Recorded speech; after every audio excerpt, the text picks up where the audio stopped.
Okay, so this is a revision video going through some of the important themes and symbols in Of Mice and Men. So let's get started. So what do we mean by themes? So when we talk about a theme, we talk about a key idea that runs all the way through a book. It's often a big idea that affects all plot lines, affects all characters.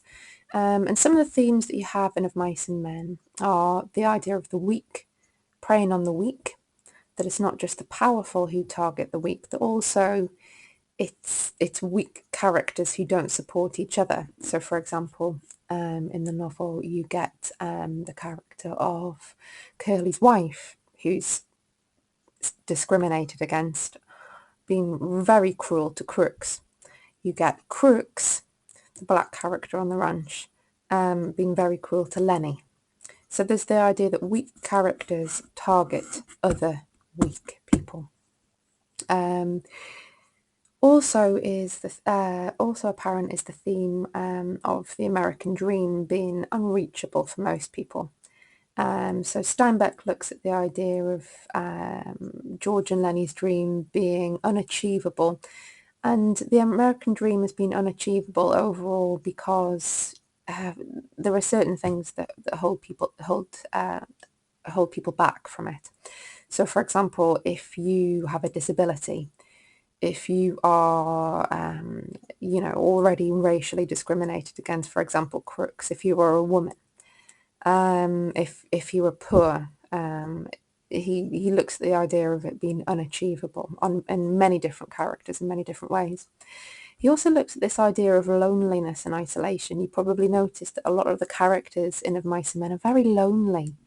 You've got Curly's wife, who's the only woman on the ranch. You've got Candy, who is just sort of growing older and older and pretty soon is going to be thrown on the scrap heap. You've got George and Lenny, who Slim says, you guys are weird, you travel around together. There's this idea that Steinbeck looks at of everyone just being out for themselves, it being a very lonely place. So those are themes that sort of run throughout the whole of the novel.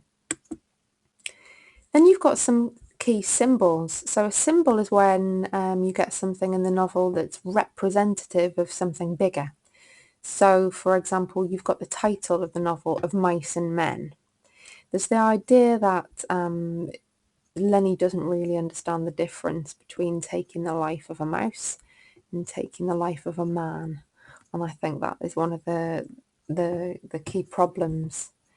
And there's also a poem that we'll look at in the next revision video that links in with the title, because you were probably wondering what it means. You've also got the symbol of Candy's dog.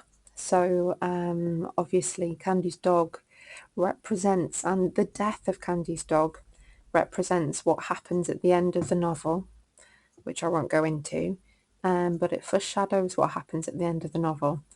And really poignant is when Candy says to George, I shouldn't have let anyone else kill my dog. He should have done it himself. And that's very symbolic of what happens at the end. And then you've got the symbol of George and Lenny's dream farm in chapter 3. If you look closely at what their farm represents, it's about freedom. They don't want to have a boss. They say, oh, there's going to be no one bossing us around. We'll be able to go into town when we want. We'll be able to spend our own money. We won't have to work too hard. It's this idea of freedom, living off the fat of the land, meaning living off what they can get, selling their produce, and not being answerable to anyone else. So that idea of freedom runs all the way through the novel.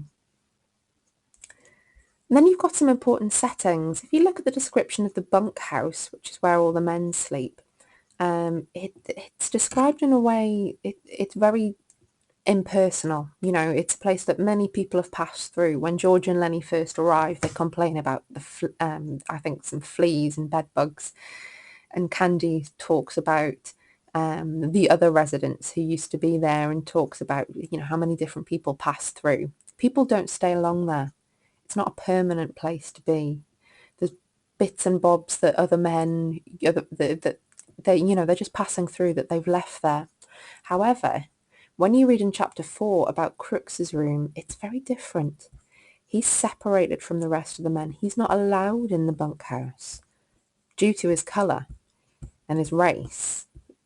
But in his room's different. We know he's a permanent resident because he's never going to be able to leave. He's never going to be able to leave the ranch because of his status. Okay, so think about the settings as we read. Okay, so that was just a little introduction to some of the themes and symbols in the novel.